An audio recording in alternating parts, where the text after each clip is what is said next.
Alors, aujourd'hui, on va faire un exercice, donc toujours sur les lois de Kirchhoff. Donc, on va traiter cet exercice numéro 6. Donc, on considère le circuit de la figure 6. On donne la valeur de E1, E2, la valeur de R1, la résistance interne du générateur E1, la résistance R interne du générateur E2, et on nous donne les valeurs de 4 résistances R1, R2, R3 et R4.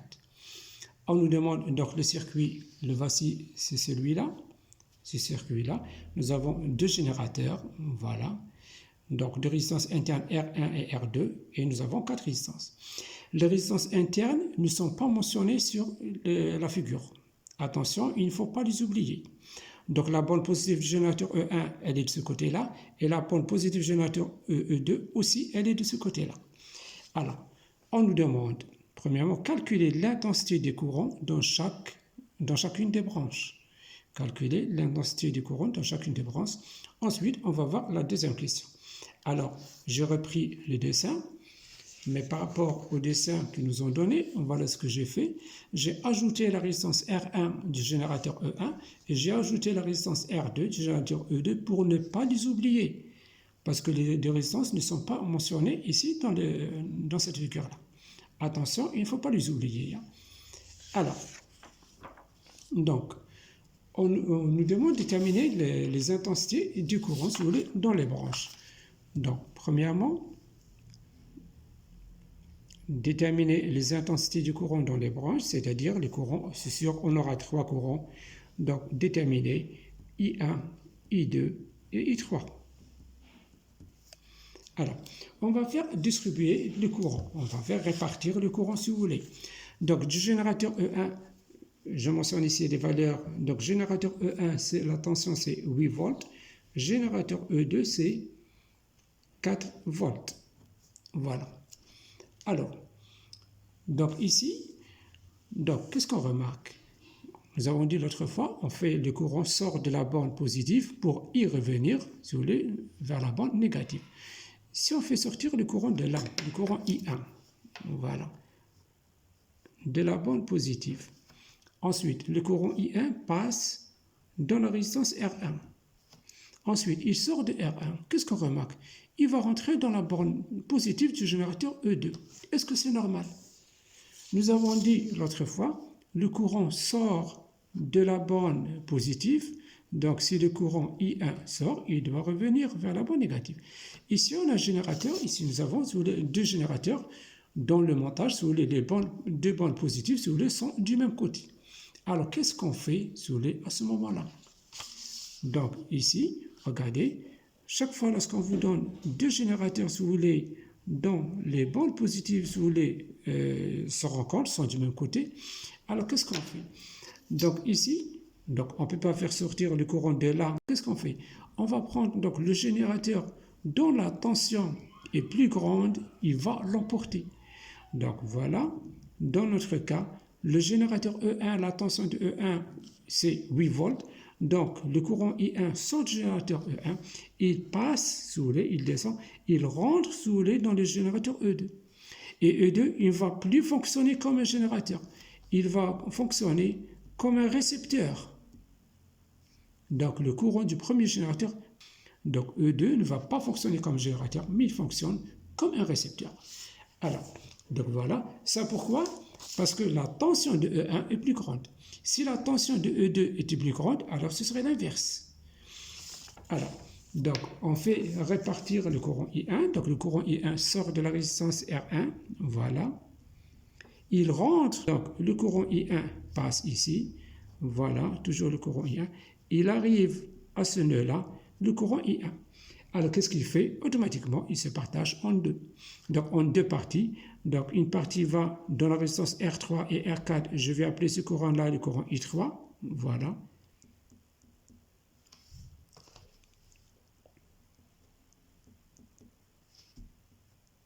Il arrive jusque-là, le courant I3.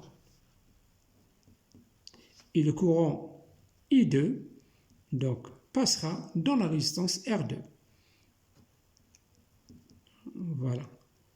Donc, I1, donc il se divise en I2 plus I3. On retrouve ici I2 plus I3. ça va nous donner le courant I1 qui passe dans la résistance interne R1, il revient au générateur E1.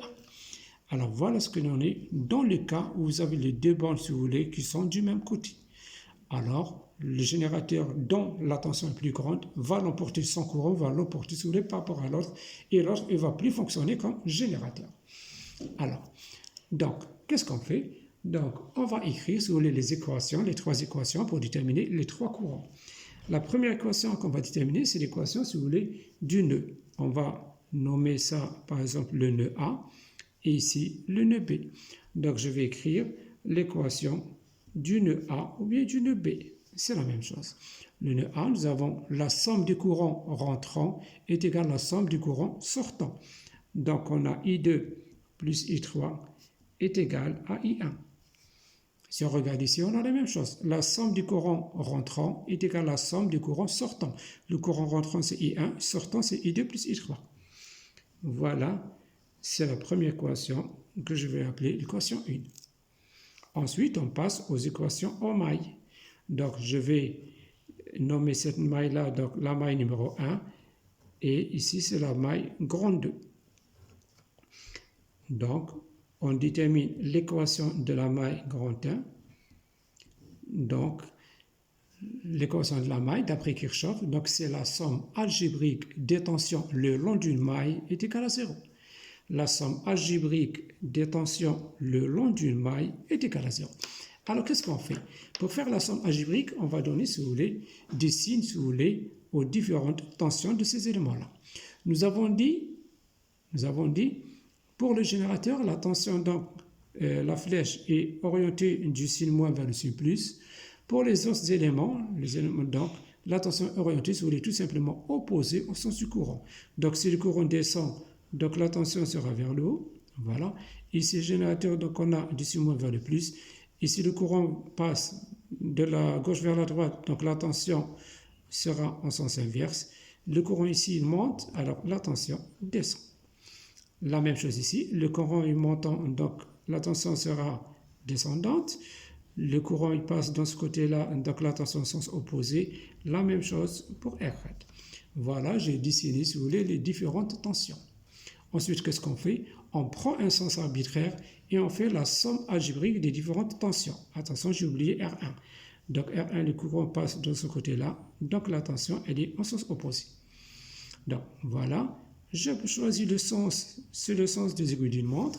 Donc on a donc le sens de E1 est opposé à mon sens, donc je vais écrire moins, donc moins E1. Ici, le sens de R1, de la tension de R1 est dans le même sens que j'ai choisi. Donc, je vais écrire plus la tension en bas de R1. La tension, donc c'est d'après la loi d'Ohm, c'est la résistance R1 multipliée par le courant I1. Donc, sur plus R1, I1. Ensuite, mon sens descend et la tension de R2 descend, c'est-à-dire plus R2 par le courant I2. Alors, il ne faut plus regarder le sens du courant. Donc, il faut oublier le sens courant. Je regarde tout simplement la flèche. La flèche, c'est-à-dire la tension. Cette flèche-là, celle-là, celle-là. Ensuite, je continue. Pour petit R2, donc mon sens c'est comme ça, c'est dans le même sens que petit R2. Donc, c'est plus R2 par le courant I1. Ensuite, c'est toujours dans le même sens, c'est plus E2. Et finalement, donc, la dernière résistance, c'est plus aussi R1 par le courant I1 égale à 0. Alors, je mets en facteur sous le courant I1, donc on aura petit r1 plus petit r2 plus grand R1 facteur de I1 plus petit r2 multiplié par I2 égale, je transpose donc E1 et E2 de l'autre côté, donc on aura E1 moins E2. Voilà, en faisant l'application numérique, donc d'après les données, donc on nous dit que, voilà, petit r1 égale 0,5, petit r2 égale 0,4, r1 égale r2 égale 30, e1 égale 8, e2 égale 4. Donc on aura, donc ici on aura 0,5 plus 0,4, ça fait 0,9, 0,9 plus 30, donc ça me donne 30,9 I1, plus R2 c'est 30 I2, égale E1 moins E2, E1 est égal à 8 volts, E2 est égal à 4 volts, c'est-à-dire on aura 8 moins 4, ça me donne 4. Voilà l'équation numéro 2. Ensuite, on passe à l'équation numéro 3, c'est-à-dire la maille 2. Alors, pour la maille 2, donc, on aura donc la même chose. Je prends un sens arbitraire, donc je peux choisir le même sens que tout à l'heure ou bien un sens opposé. C'est exactement la même chose. Je préfère garder le même sens. Alors, donc, la résistance R3 est dans ce sens-là, donc je vais écrire plus R3 par I3, la même chose plus R4 par I3 et moins R2 par I2. Voilà. Donc, nous avons dit, on aura c'est R3 par I3 plus R4 par le courant I3 moins R2 par I2 égale à 0. Voilà la troisième équation. Je fais l'application numérique. Donc l'application numérique, on va voir ensemble. Donc, où est-ce que je suis? Voilà, R3 est égal à 50, R4 est égal à 20 et R2 égale 30. Donc on aura ici, donc je vais réduire le même dénominateur premièrement, on aura R3 plus R4 facteur de I3 moins R2 par I2 égale à 0. R3 est égal à 30, non, R3 est égal à 50, R2 est égal à, R4 est égal à 20 et R2 est égal à 30. Donc on aura 70 I3 moins 30 I2 égale à 0. Voilà notre troisième équation. Donc voilà, on a trois équations à trois inconnues. Donc je vais les réécrire et on va les résoudre normalement. Donc la première, c'était I1 égale I2, c'était I2 plus I3 égale I1. La deuxième équation, donc on avait ici 30,9 I1 plus 30 I2 égale 4, ça c'est l'équation numéro 2. L'équation numéro 3, c'est 70 I3 moins 30 I2 égale 0. Alors, donc regardez ce que je vais faire.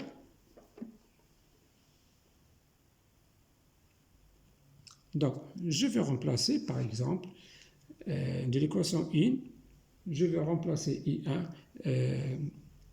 I3. Donc, d'après l'équation 1, on a I1 qui est égal à I2 plus I3. Alors, je tire I1 égale I2 plus I3. Par exemple, je remplace soit I1 ici, soit je tire I3, je le remplace. Donc, c'est exactement la même chose. Hein.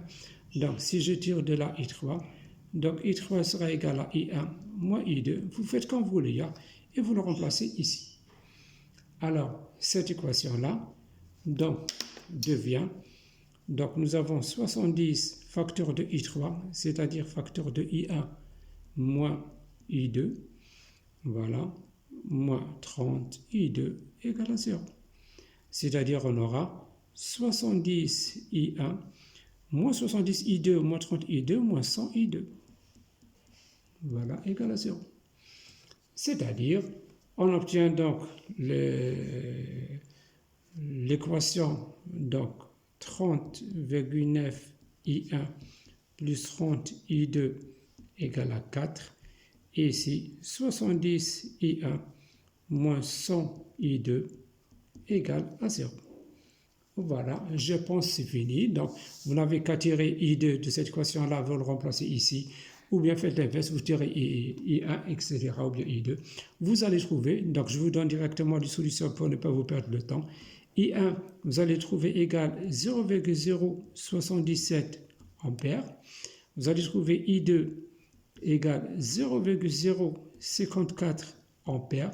Et vous allez trouver I3 qui sera égal 0,023 ampères.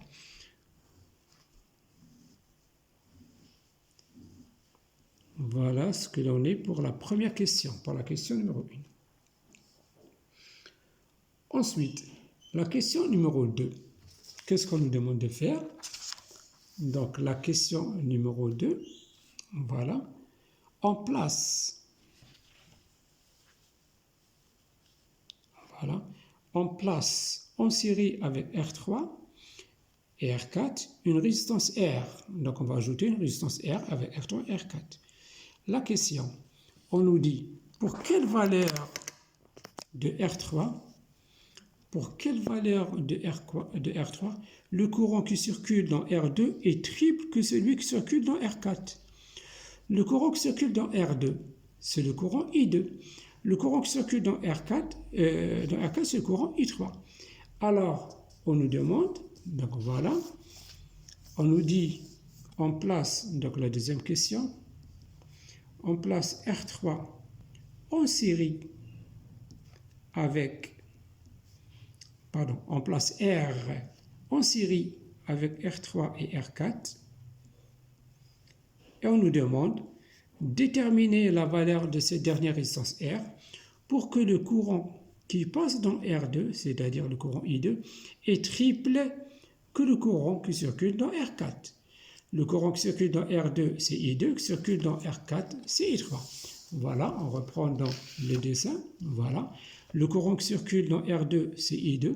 Le courant qui circule dans R4, c'est I3. Pardon, c'est I3, c'est pas I4. Alors ici, on place une résistance R. On ajoute une résistance R dans notre circuit. Voilà. La tension sera comme ça. Donc, qu'est-ce qu'on aura? On aura R3 essentiellement R3 par I3 plus R4 par I3 plus R par I3 moins R2 par I2 égale à 0. Donc, la nouvelle équation, je vais écrire la nouvelle équation de la maille 2 sera donc R3 par I3 plus R4 par I3 plus la résistance R, la nouvelle résistance par I3 moins R2 par I2 égale à 0. Alors, donc, et on n'a qu'à remplacer. Donc la résistance R3, la valeur de R3 c'est égal à 50. La valeur de R4 c'est égal à 20 ohms. La valeur de R, on ne la connaît pas. La valeur de R2 c'est 30 ohms. Donc, ici, qu'est-ce qu'on aura? Donc, on va mettre I en facteur. On aura 50 plus 20, ça fait 70 plus R facteur de I3 moins 30 I2 égale à 0. Et ensuite, on nous dit donc pour quelle valeur de R, déterminer la valeur de R pour laquelle I2 sera triple de R3. I2 sera triple de R3, c'est-à-dire I2 sera égal 3 fois I3, tout simplement. Alors, on aura 70 plus R multiplié par I3 moins 30 fois 3, 90 I3 égale à 0. C'est-à-dire 70 plus R par I3 est égal à 90 I3. Vous simplifiez par I3 et de là, vous allez sortir directement la valeur de R. Vous allez sortir directement la valeur de R qui sera égale à 90 moins 70, c'est-à-dire 20 ohms. Voilà ce que l'on est pour cet exercice-là. Donc, ce n'était pas vraiment difficile, mais seulement l'astuce, le problème, c'était quoi? C'était les deux générateurs qui avaient la pente positive du même côté. Comment faire? Donc, c'était l'astuce de cet exercice-là. Voilà, je vous remercie. Si vous avez des questions à poser, vous pouvez toujours me contacter dans les commentaires ou bien dans mon Face, Physique ST. Voilà, je vais l'écrire ici. Mon Face, c'est Physique ST. Sinon, dans les commentaires. Je vous remercie.